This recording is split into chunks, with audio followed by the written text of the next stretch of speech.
Since the beginning of time, men struggle to classify things. He have done it with food like edible and not edible. He have done it with animals, deadly, non-deadly, and others that were useful to them, separating the dogs, for example, from the cows and the pigs. In modern times, it is still our instinct to divide things into categories, like for example motorcycles. Check out, you have the cruisers, you have the sports bikes, the naked, the trails, the max trail, among others. But like in nature, sometimes things are so special and unique that putting them in one category is an impossible job. That's what happened when Aprilia decided to launch the Dorsoduro 900, and let me tell you, this baby, it's not of this world.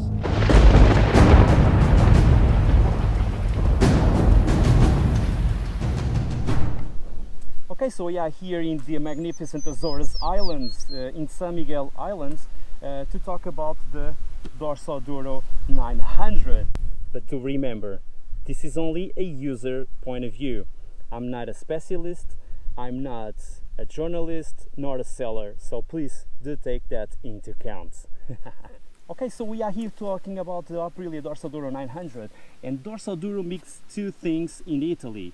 The first, it means hooligan, which represents the great engine this bike has, and second, it's the name of a neighborhood in Venice, Italy, which I find a great combination of name, which also expresses the beautiful lines of Italian look and the subtlety of the design, if you can see on this beautiful bike.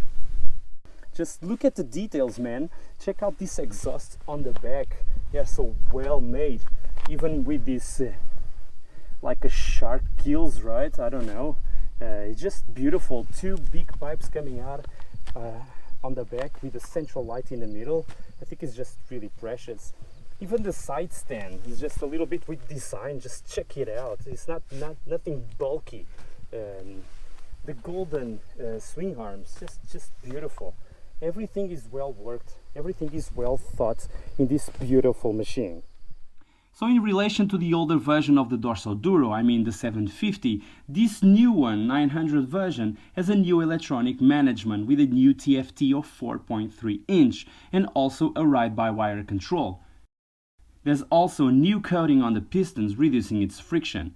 Also a new semi-dry carton internal lubrication, and even the load of the clutch was reduced by 15%. And for last, number 4, which is the wheels that they also change into a new ones with 2 kilos less. All of these to reduce the gyroscoping effect and improve its bike maneuverability.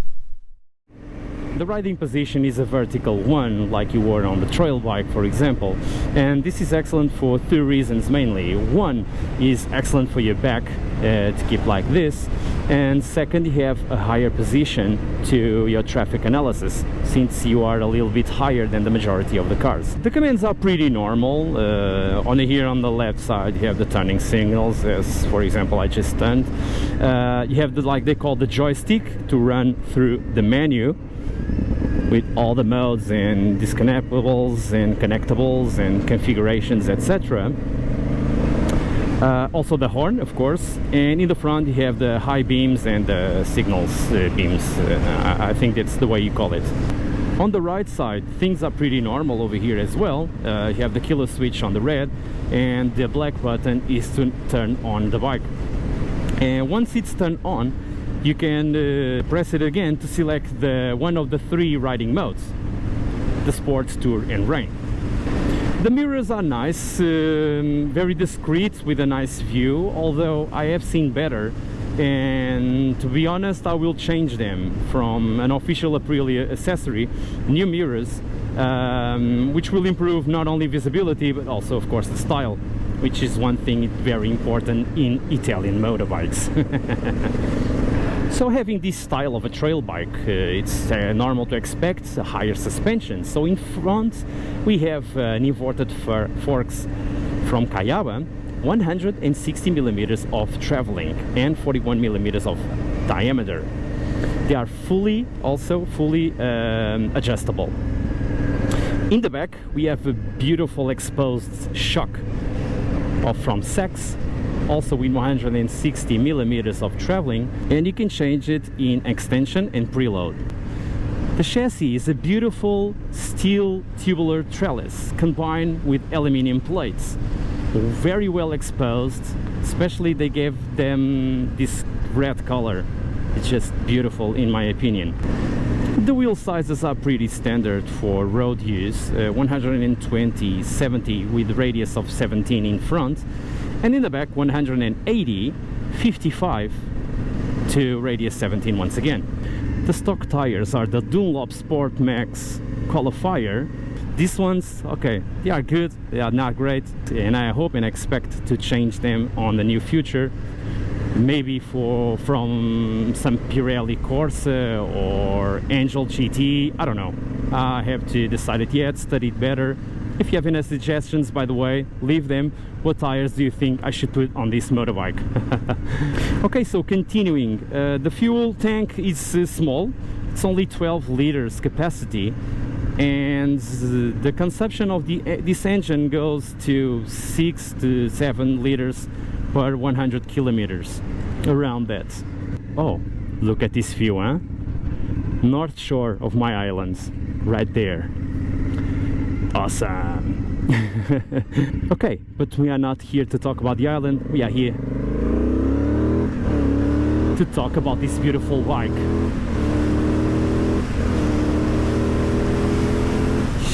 Ciao. Okay, let's continuing.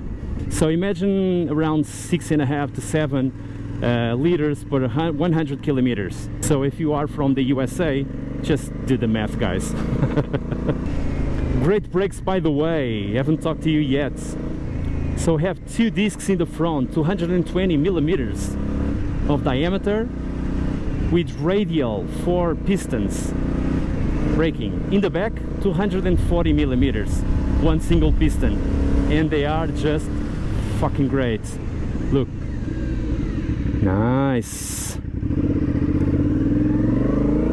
The dry weight of the Dorsoduro is 186 kilos, so as you can see, it's far from being a super motard that I said before.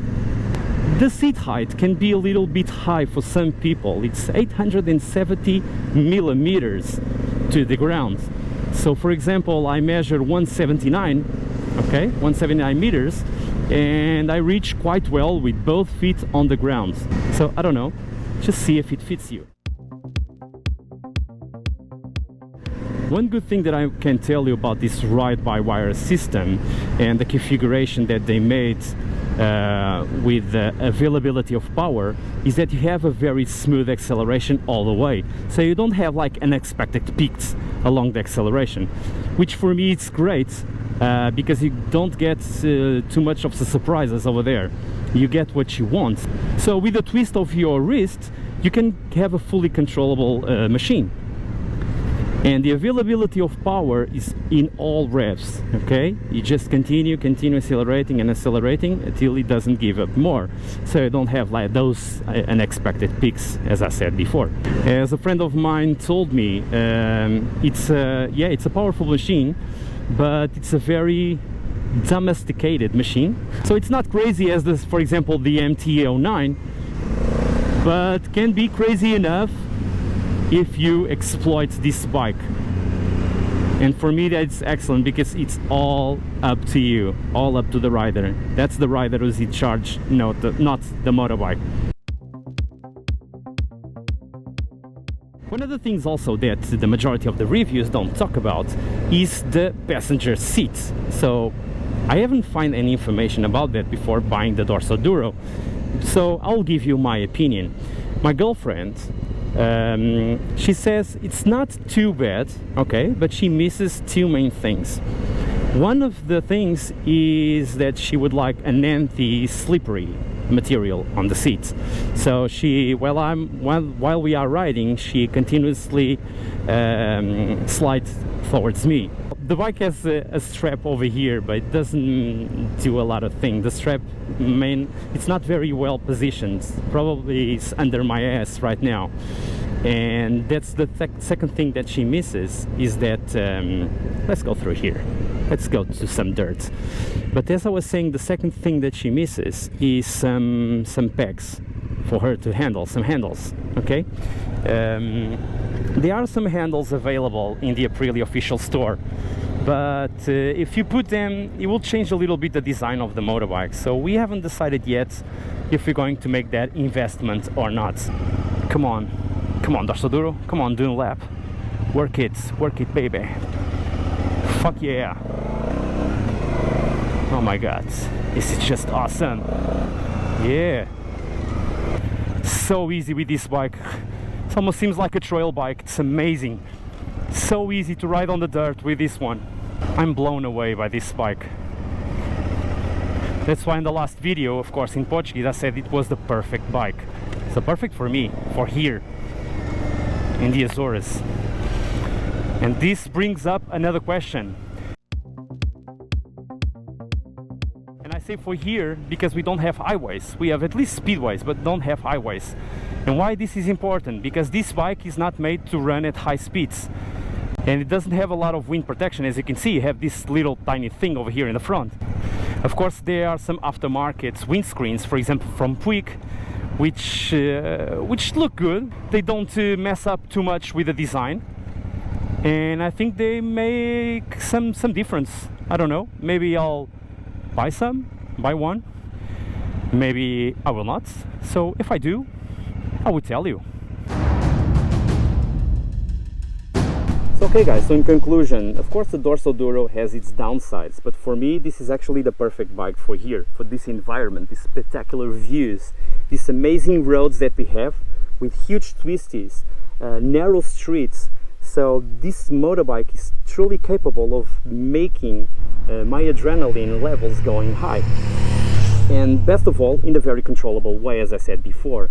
So for me it's not a crazy bike. It's 95 horsepower but totally adjustable. It's incredible.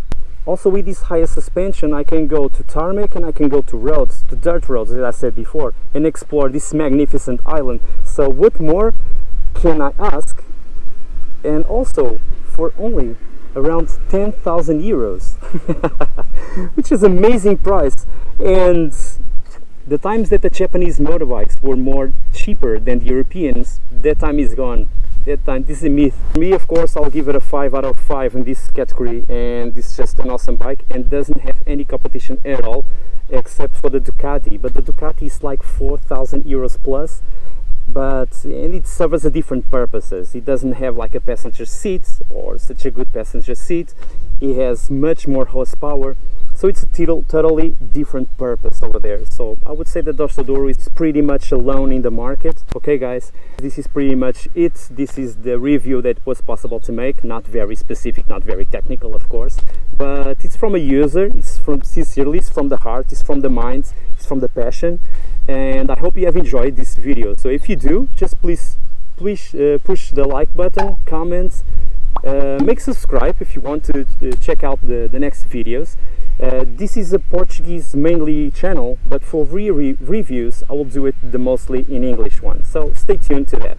And in the end I wish to thank you all the attention, and I hope you enjoyed this one. Once again, okay guys, it's time to go, it's time to chill and to really enjoy this fantastic motorbike. See you next time. Cheers.